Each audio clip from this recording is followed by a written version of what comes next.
আসসালামু আলাইকুম প্রিয় দর্শক, অঙ্গমঞ্চে আলোচনায় আপনাদের সকলকে আমন্ত্রণ জানাচ্ছি। নমস্কার, আমি তরুণ ঘোষ।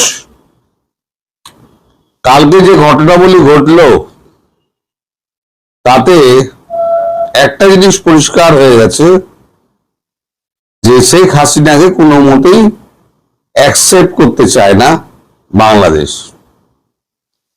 কারণ বাংলাদেশ খুব ভালো করেই জানে যে ভারতবর্ষ তাকে বন্দি প্রত্যর্পণের শর্ত অনুযায়ী ফেরাবে না, আর তার নিরাপত্তা নিশ্চিত না হওয়া পর্যন্ত ফেরাবে না। ওইখানেই খেলে দিয়েছে খলিলুর রহমান এবং তারেক রহমানরা। তারেক রহমান খুব একটা কথা বলেননি, যা বলেছেন খলিলুর বলেছেন।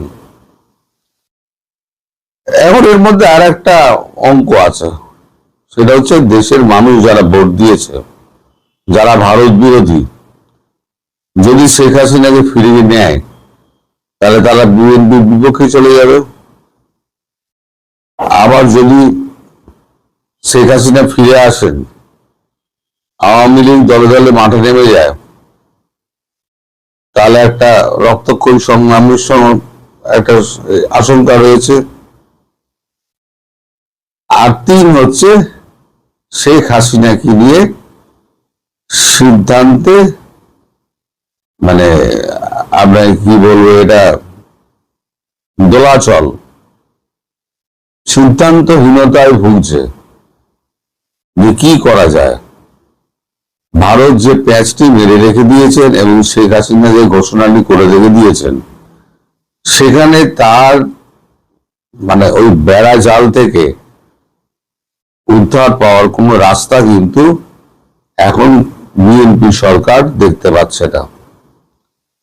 কালকে যে এতগুলো মিটিং হয়েছে, তার মধ্যে একমাত্র সৌহার্দ্যপূর্ণ মিটিং যেটা হয়েছে সেটা হচ্ছে সালাউদ্দিন সাহেবের সঙ্গে আমাদের দীনেশ ত্রিবেদীর বৈঠকটা।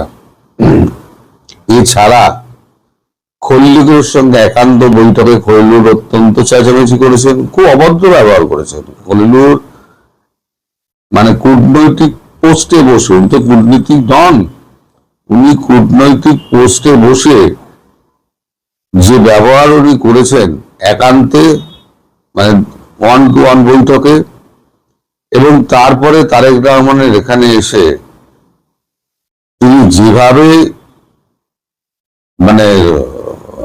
আমাদের দীনেশ ত্রিবেদীর সঙ্গে কথা বলেছেন, একজন বর্ষিয়ান রাজনৈতিক ব্যক্তি যার দীর্ঘদিনের পার্লামেন্টেরিয়ান ব্যাকগ্রাউন্ড, যিনি দুবারের ভারতবর্ষের মতো রেলমন্ত্রী, ভারতবর্ষের মতো বড় দেশের রেলমন্ত্রী সাকসেসফুলি, এবং রাজ্যসভার ডেপুটি স্পিকার, হাসতে হাসতে এই কথাগুলো মনে করেই দিয়েছেন দীনেশ ত্রিবেদী বাধ্য হয়ে। যখন খলিলুর হাত পা সরিয়ে যখন চেঁচাচ্ছেন রীতিমতো উচ্চস্বরে যে আমাদের হাতে প্রত্যর্পণ করতেই হবে, প্রত্যাবর্তন বলা যাবে না, প্রত্যর্পণ করতে হবে, ওই হিসেব অনুযায়ী যতবার চেষ্টা করছে, দীনেশ ত্রিবেদী চেষ্টা করছেন যে এটা সম্ভব নয়, কারণ আপনারাই পৌঁছে দিয়েছেন, উনি বন্দী নন আমার দেশে, তাহলে আমার দেশে যখন উনি বন্দী নন, তখন ওনাকে বন্দী হিসেবে আমি প্রত্যর্পণ করবো কি করে? এগুলো সমস্ত বুঝো এই যে তিনটে কারণ বললাম, এই তিনটে কারণের জন্য অবুঝের মতো ব্যবহার করছেন, এবং সেটা বিশ্রীভাবে চেঁচিয়ে যখন উনি কথাবার্তা বলছেন, তখন দীনেশ ত্রিবেদী হাসতে হাসতে বাউন্সার গুলো দেন। তারেক রহমান আয়াগোড়ায় চুপ করে বসছিলেন কাঠের বোতলের মতো। তিনি বুঝতে পারছেন না তার কি করা উচিত, এই সিদ্ধান্ত নেতায় ভুগছেন। তারপরে যে প্রেস কনফারেন্সটা আপনারা দেখলেন, তাতেও বডি ল্যাঙ্গুয়েজ আপনারা দেখলেন খলিলুর যেন ছুটে মারতে আসছেন, এইরকম একটা সাংবাদিকদের প্রতি ব্যবহার কোন কূটনৈতিক ব্যক্তির এই ব্যবহার কিন্তু শোভা পায় না। কূটনৈতিক চিঠিতে শব্দচয়ন এবং কথা বলার সময়তেও শব্দচয়ন, তার বডি ল্যাঙ্গুয়েজ সমস্ত কিন্তু মাপা হয়।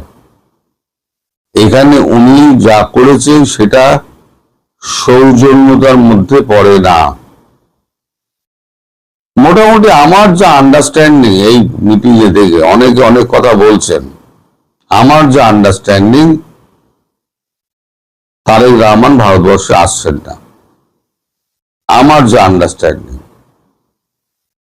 আর ভারতবর্ষের চিঠি কিন্তু ওনার কাছে পড়ে রয়েছে, খলিলুর সেটা স্বীকার করেছে। প্রধানমন্ত্রী হিসেবে তাকে যে আমন্ত্রণ পত্রটা পাঠানো হয়েছে সেটা পড়ে রয়েছে, সেটা নিয়ে কোনো সিদ্ধান্ত হয়নি। এই গন্ডগোলটা পাকাচ্ছে হচ্ছে এই বিমস্টেকের সভাপতি হিসেবে তাই কেন ডাকা হয়েছে। কিন্তু বিমস্টেকের সভাপতি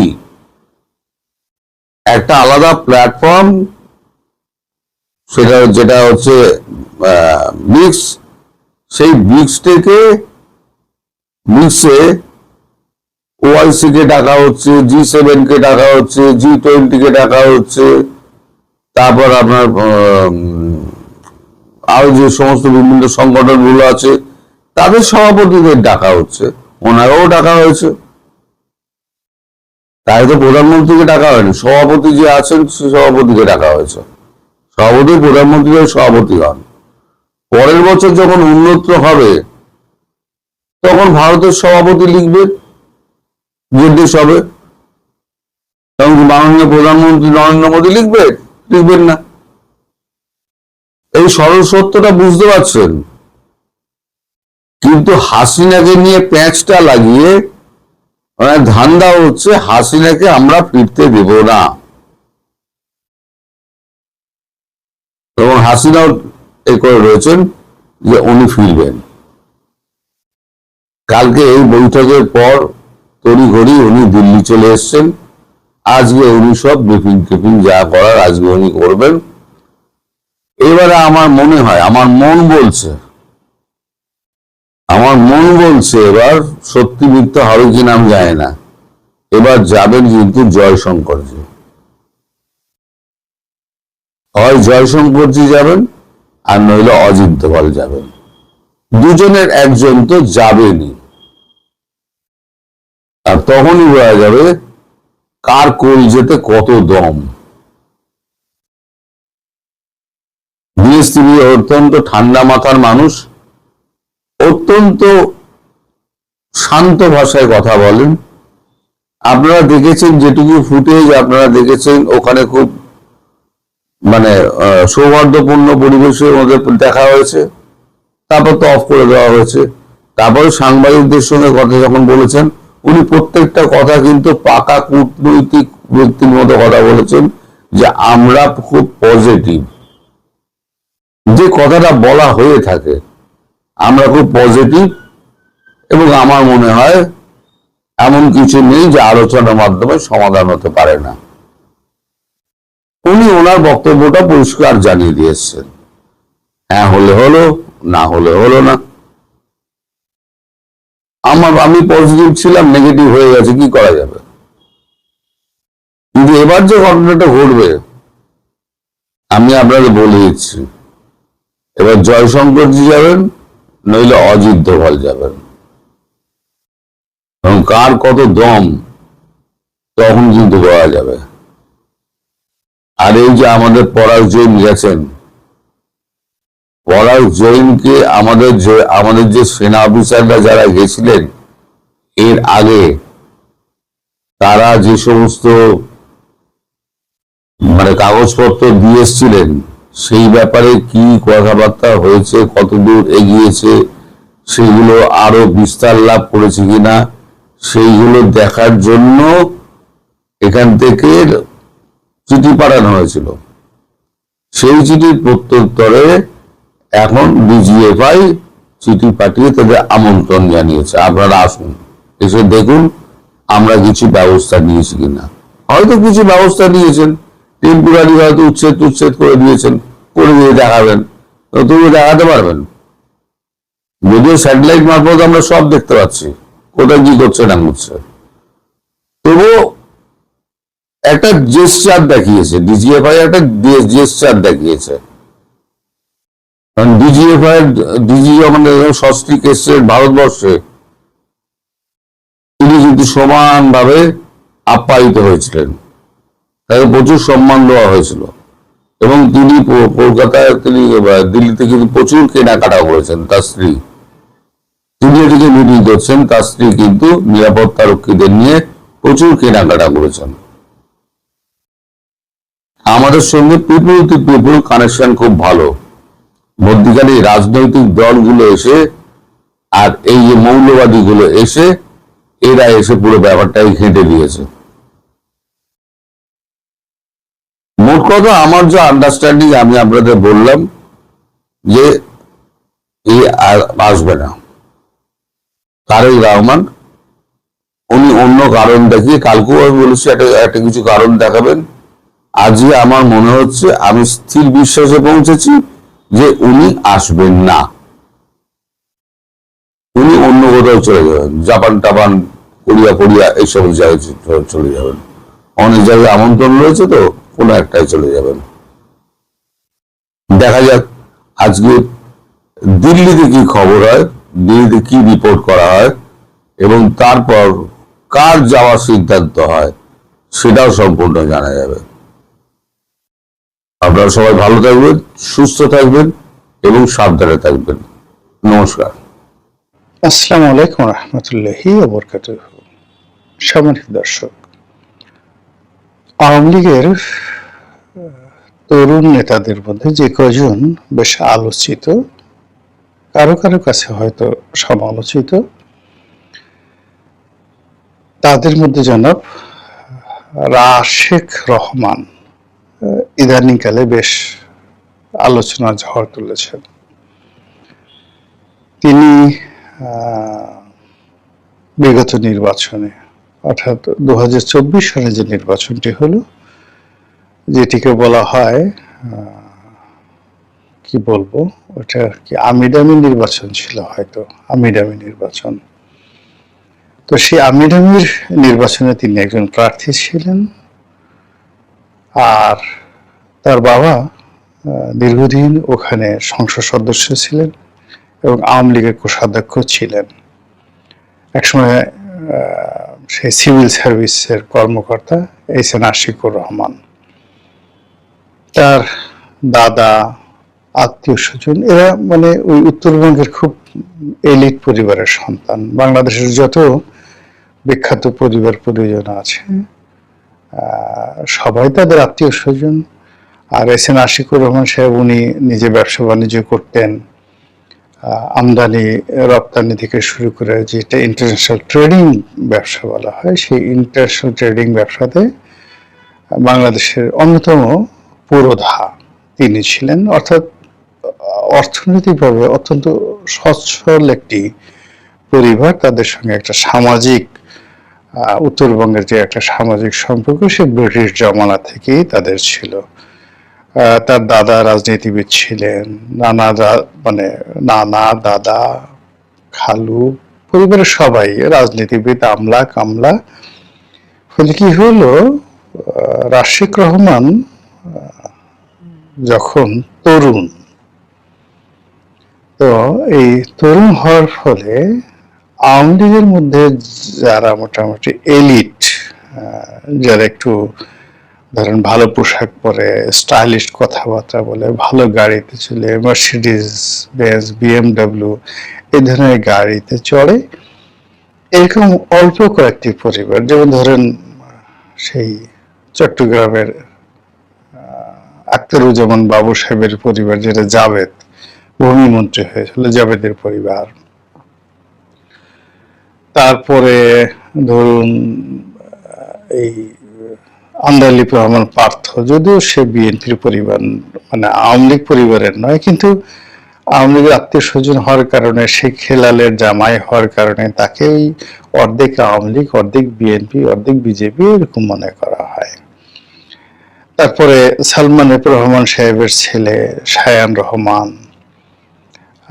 এরপর ধরুন এই যে আনিসুল হক সাহেবের, যে আনিসুল হক সাহেব যে আইনমন্ত্রী, যদিও তিনি অনেক সিনিয়র, এরকম মানে যাদের তিনটি জেনারেশন মোটামুটি ভালো ছিল, সেই ভালো জেনারেশন থাকার পরে অর্থনৈতিকভাবে সামাজিকভাবে যারা সচ্ছল সবল এবং যাদের বয়স 50 বছরের নিচে, সেই মানুষগুলো, তরুণরা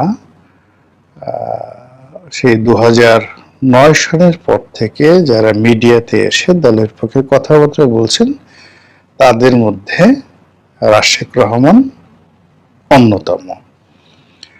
এখন যখন দল ক্ষমতায় ছিল, সঙ্গত কারণে তিনি দলের পক্ষে কথা বলতেন এবং এটা ছাড়া তার কোনো উপায় ছিল না।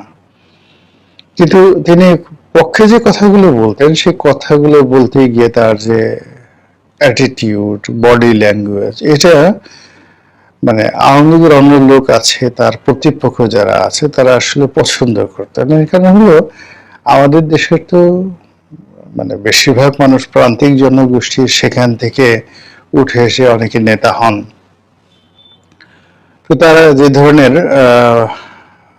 দুর্ভিক্ষ কবলিত থাকে, পোশাকের মধ্যে একটা ছিন্নতা থাকে, মলিনতা থাকে, বিনয়ী থাকে, তো সেটা রাশেক রহমানের মধ্যে ছিল না। সে ব্র্যাক ব্রাশ করে চলতো, মার্সিডিজ গাড়িতে করে চলতো, ইংরেজিতে কথা বলতো, বাংলাতে কথা বলতো, আর লেখাপড়া দেশের বাইরে লেখাপড়া করেছে।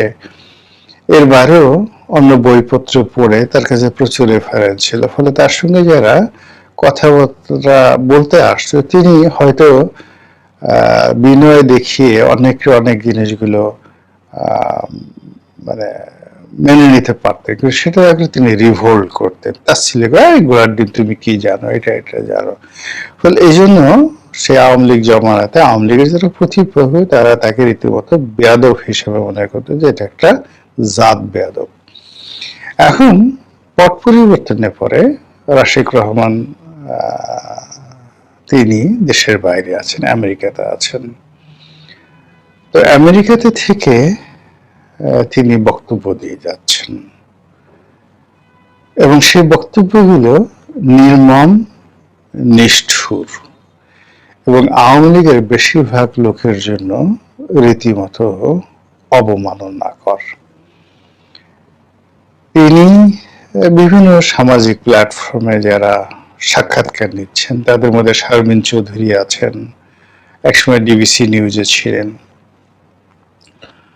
তো অন্যান্য যারা আছেন, এদের সঙ্গে তিনি প্রায় টক শোতে অংশগ্রহণ করেন এবং সেখানে প্রায় প্রতিদিনই তিনি একটার পর একটা বোমা ফাটান। তার বক্তব্যের যে মূল বিষয়গুলো, সে বিষয়গুলো হলো যে আওয়ামী লীগের পতন হয়েছে, আওয়ামী লীগের যারা লোকজন যে ন্যারেটিভগুলো তৈরি করেছে, যে ম্যাটিকুলাস ডিজাইন, চক্রান্ত বা সেই আমেরিকান ডিপ স্টেট থেকে শুরু করে এদের কারণে হয়েছে। আওয়ামী লীগ ছিল একদম সাত ধোয়া তেঁতুলের বিচি, আওয়ামী লীগের কোনো দোষ ছিল না। রাশেক রহমান মনে করেন যে না, দুটো একসাথে হয়েছে, আওয়ামী লীগের দোষ ছিল, আর সেই দোষের সূত্র ধরেই যে রাজনৈতিক প্রতিপক্ষ, তারা সেটাকে মার্কেটিং করেছে। রাশেক রহমান মনে করেন যে গণঅভ্যুত্থানটা হয়েছে, এটা সত্য, এখানে উভয় পক্ষই অন্যায় করেছে। আওয়ামী লীগের যারা লোকজন ছিলেন, তারা মানুষ মেরেছে, পুলিশ মানুষ মেরেছে, আবার হয়তো আওয়ামী লীগের যারা প্রতিপক্ষ, তারাও আওয়ামী লীগকে ফাঁসানোর জন্য পুলিশ মেরেছে বা অন্য অনেক কিছু করেছে, থানা পুড়িয়েছে। এরকম একটা নিউট্রাল কথা তিনি বলতে চান, যেটি আওয়ামী লীগের যারা লোকজন আছেন, তারা মনে করছেন যে এই তো ঘরের শত্রু বিভীষণ, এসে একের পর এক কথা বলছে, কেন এই কথা তো আসলে ঠিক না। এবং সাম্প্রতিক সময় তিনি একটা বক্তব্য দিয়েছেন সেই শারমিন চৌধুরীর সেই অনুষ্ঠানে, এবং সেটা রীতিমতো ভাইরাল হয়েছেন। তো সেই ভাইরালের মধ্যে তিনি যেটা বলার চেষ্টা করছেন সেটা হলো আওয়ামী লীগের মধ্যে এই মুহূর্তে যেটি চলছে এটা গাধার দৌড় চলছে। এখানে নেতৃত্ব লাভের জন্য যারা দৌড় দিচ্ছে, all are stupid, just like a donkey. না লেখাপড়া আছে, না যোগ্যতা আছে, না চরিত্র আছে। এরা শুধু গাধার মতো শব্দ করতে পারে আর জোরে হা করতে পারে। এবং আপনারা জানেন যে গাধার যে যৌনাঙ্গ, পুরুষ গাধা হোক নারী গাধা হোক, এবং ঘোড়ার মতো বেশ বড় সড়ো, কিন্তু আকারে সে ছোট। গাধার যে স্বর পৃথিবীর সবচেয়ে কর্কশ এবং বিশ্রী, যেগুলো শুনলে আপনার মেজাজ গরম হয়ে যায়। গাধা যদি আপনার সামনে দাঁত বের করে হাসে, শব্দ করে, আপনার সেই দিন ঘুম হারাম হয়ে যাবে, আপনি 2 দিন ভাত খেতে পারবেন না। গাধা যদি আপনাকে কোনো কারণে তার বিশেষ অঙ্গটি বের করে দেখিয়ে দেয়, পুরুষরা ওটার আকার আকৃতি দেখলে, আপনি ঘোড়ারটা দেখলে সহ্য করতে পারবেন, কিন্তু গাধার ওটা দেখলে আপনার মেজাজ গরম হয়ে যাবে। গাধা ডাক দেয়, এবার গাধা মাঝে মধ্যে আক্রমণ করে, রাগ হয়ে যায় গাধা, রাগ হয়ে সে কামড় দেয়, গাধা জোরে কামড় দেয়, এবং গাধা সেই কামড় ভয়ঙ্কর ধারণ করে।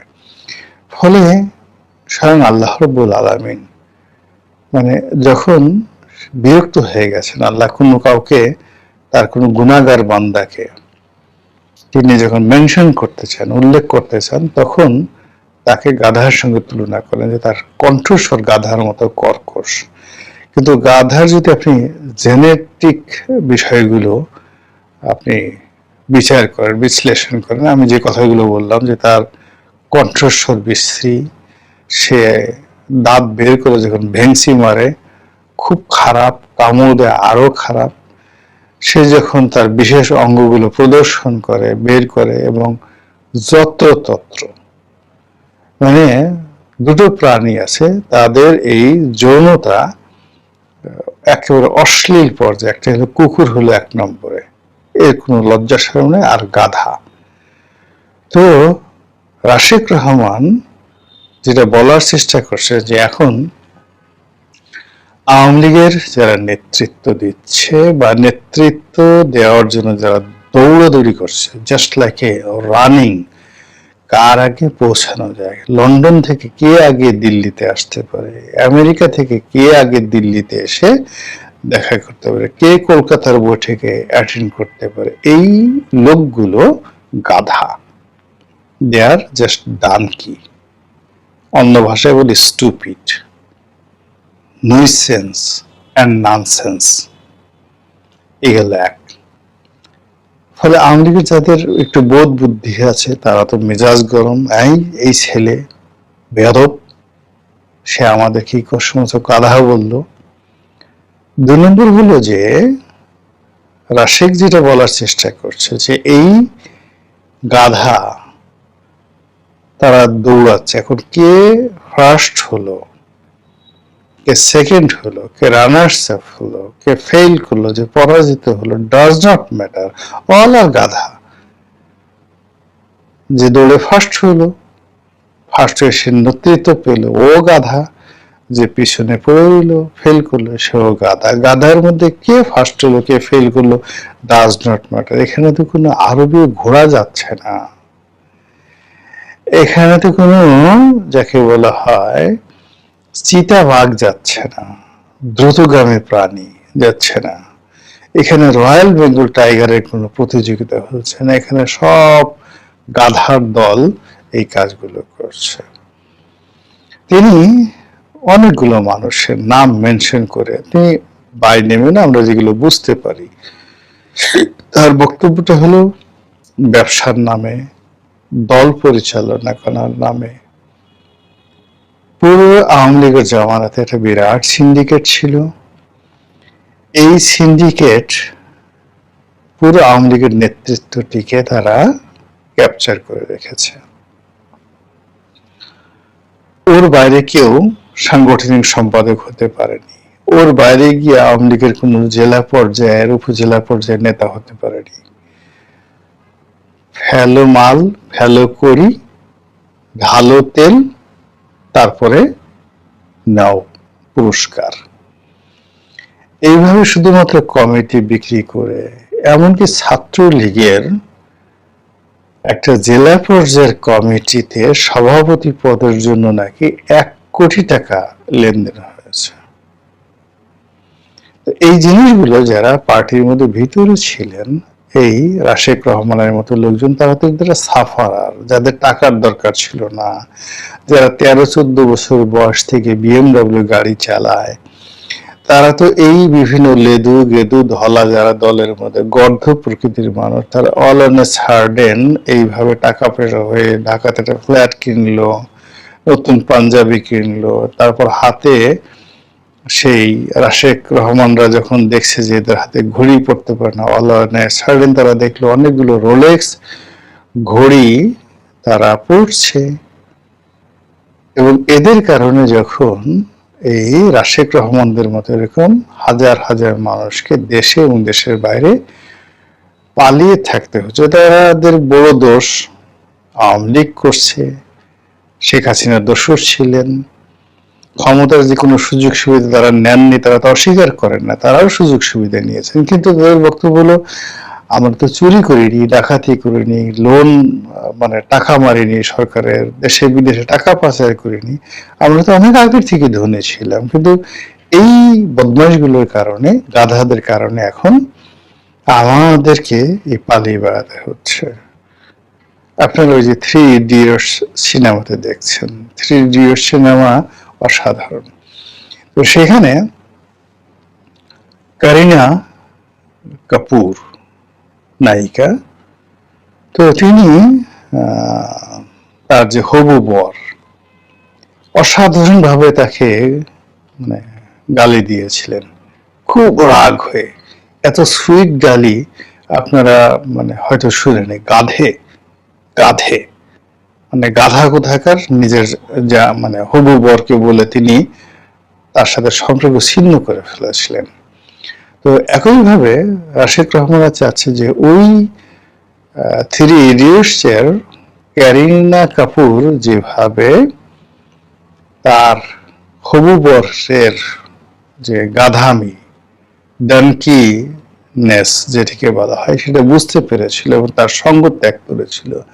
কিন্তু আওয়ামী লীগ এখনো পর্যন্ত তার যে গর্ধব, সেই গর্ধবের কবল থেকে রক্ষা পায়নি। এই গর্ধবরাই নেতৃত্বের জন্য দৌড়াচ্ছে। আগামীতে যদি এই গর্ধবরা আবার সেই নেতৃত্বে আসে, এই দল দেশে ফিরে যাবে, নতুন রাজনৈতিক বন্দোবস্ত করবে, মানুষের মনোরঞ্জন করবে, এটা একেবারে অসম্ভব। আওয়ামী লীগের অনেক লোক দেখবেন যে নর্মালি তুমি কেমন আছো, আমরা একটা কথা বলি না, সেটা ভাব নেবে, এটা নেতা নেতা ভাব, এই কি খবর, কেমন আছো, এরকম একটা ভাব। কণ্ঠস্বরের মধ্যে সবাই একটা বঙ্গবন্ধু বঙ্গবন্ধু ভাব তুলতে চায়। 2 কলম লিখতে জানে না, 2 কলম পড়তে জানে না, পড়াশোনা নাই, পায়ের নখ থেকে মাথা পর্যন্ত চরিত্রহীনতা। মানে এদের সঙ্গে আসলে যদি আপনি গাধারও তুলনা করেন, গাধার যদি জবান থাকতো, গাধা রাগ হয়ে যেত যে তুমি মানে তোমাদেরকে আসো, মানে গাধা রাগ হয়ে সেই রাশেক রহমান যাদেরকে গাধা বলছে, গাধা এদের মান এত নিম্ন পর্যায়ের যে যদি গাধার জবান খুলে দেওয়া হতো, এই গাধাগুলো মানে অরিজিনাল যেটা প্রাকৃতিক গাধা, সেটা রাশেক রহমানকে একটা কামড় বসিয়ে দিত যে তুই আমাকে কেন এদের সঙ্গে তুলনা করলি। এরকম চলছে আওয়ামী লীগের মধ্যে, চলছে দেশে দেশের বাইরে। এর মধ্যে নেত্রী আসতে চাচ্ছে, নতুন নেতৃত্ব প্রতিষ্ঠা করতে চাচ্ছেন, সজীব ওয়াজেদ জয়, এখানে আবার নতুন করে রিঅর্গানাইজ করছেন সবকিছু। তো দেখা যাক কি হয়, কাদের বিজয় হয়, দৌড়ে কারা জয়লাভ করে, এবং শেষ পর্যন্ত এই দলটির রাজনীতির গন্তব্য সেটা কোন পর্যায়ে গিয়ে থামে। মহান আল্লাহ আমাদের সবাইকে হেদায়েত দান করুন এবং হেফাজত করুন। আসসালামু আলাইকুম ওয়া রাহমাতুল্লাহি ওয়া বারাকাতুহু।